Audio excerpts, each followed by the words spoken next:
Sheikha Shamsa bint Mohammed Al Maktoum is the daughter of Sheikh Mohammed bin Rashid Al Maktoum, the ruler of Dubai. She was born into one of the richest and most powerful royal families in the world. But behind all the luxury and status, Shamsa's life was far from perfect. In 2000, at just 19, Shamsa made a bold and risky decision. She tried to escape from her family while staying at their estate in Surrey, England. Her attempt shocked the world, exposing hidden tensions within the Dubai royal family. Unfortunately, Shamsa's brief taste of freedom didn't last long. A few weeks after her escape, she was captured in Cambridge and reportedly forced back to Dubai under her father's orders. This shocking event left a lot of unanswered questions. Why did Shamsa feel she needed to run away? What happened to her after she was brought back? And where is she now, 2 decades later? This story looks deeper into Sheikha Shamsa's difficult life, exploring why she made such a desperate move, how her powerful family was involved, and the ongoing mystery surrounding her whereabouts. Stick with us to uncover the truth behind this gripping royal drama. Before we begin, subscribe and hit the bell icon to not miss interesting stories like this again. This is Sizzle Stories. Let's go! The Al Maktoum family, rulers of Dubai, are one of the wealthiest and most influential families in the world. Shamsa's father, Sheikh Mohammed, holds great power as both the ruler of Dubai and the Prime Minister of the UAE. This family has shaped Dubai into the modern, glorious city it is today. Life in this family may seem perfect from the outside, but behind the scenes, especially for women, there's a lot of pressure. Shamsa was born into this life of incredible wealth and privilege. She had everything: palaces, private jets, and a lifestyle most people could only dream of. But even with all that, Shamsa felt trapped. As a woman in a conservative royal family, her life was highly controlled. She had to follow strict traditions, obey her father, and always protect the family's image. From a young age, it was clear that Shamsa was different. She was independent and strong-willed, never content with just following the rules set for her. She wanted to make her own decisions and live life on her own terms. Her time in the UK for her education opened her eyes to a different way of living, one where women had far more freedom to pursue their dreams without the heavy burden of tradition. In the UK, Shamsa experienced a new level of independence. She was no longer confined to the palace walls or constantly watched by guards. She saw how women in the West lived with much more freedom, and this made her start dreaming of a life where she could make her own choices. In the summer of 2000, Shamsa made a life-changing decision. While staying at her family's estate in England, she saw an opportunity to escape. She fled, hoping to seek asylum in the UK and start a new life, free from her family's control. For a brief moment, she experienced the freedom she had longed for. She even contacted a lawyer, seeking legal protection and preparing to apply for asylum. But Shamsa's freedom was short-lived. On August 19, 2000, Shamsa was tracked down in Cambridge, abducted by agents sent by her father, and forcibly taken back to Dubai. She was sedated, flown back on a private jet, and imprisoned. The world learned of her dramatic capture, but the horrors of what followed remained hidden for years.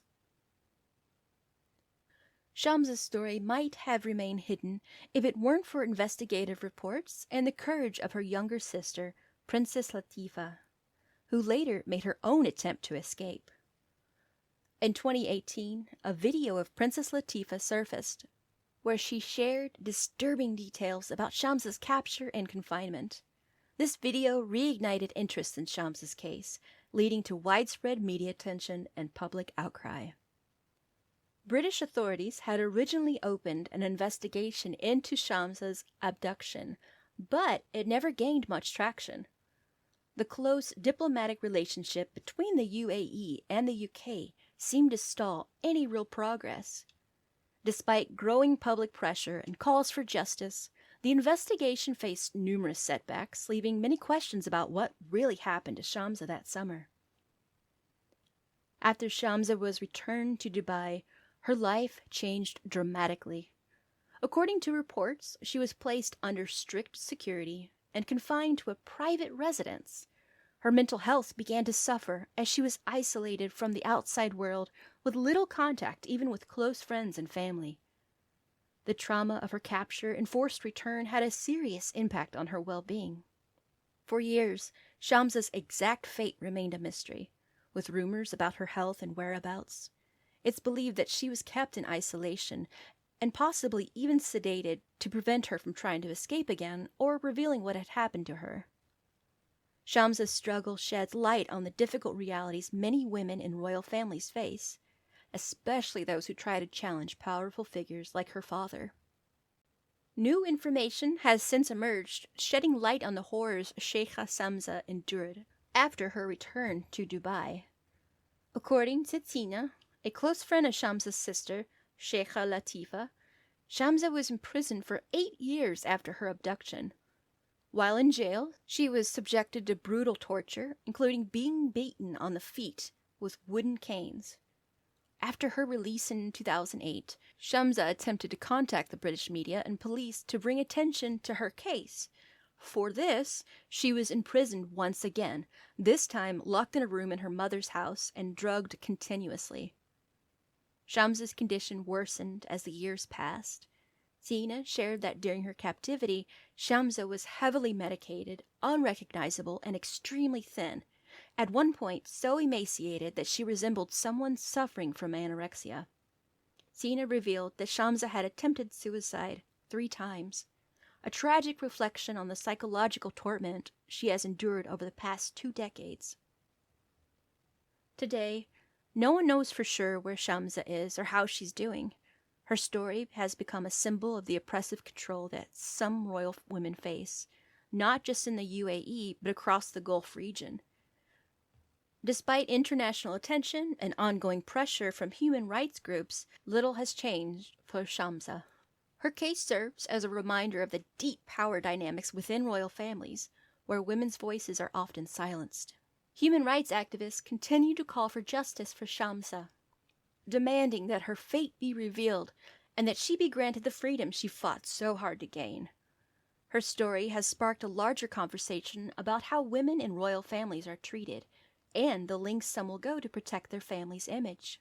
Sheikha Shamsa's tragic story reflects the deep struggles faced by women in royal families who live under strict control. Her fight for freedom, although unsuccessful, has inspired many to continue speaking out against the oppression faced by women in the Gulf. If her story teaches us anything, it's that even those born into wealth and privilege can endure great suffering behind closed doors. Sheikha Shamsa is 43 years old now. Let's hope that one day Sheikha Shamsa gets the freedom she had hoped for all along. What do you think of Sheikha Shamsa's story? Let us know in the comments. If you want to hear more stories like this, make sure to subscribe to stay informed about the untold lives of royal families. See ya!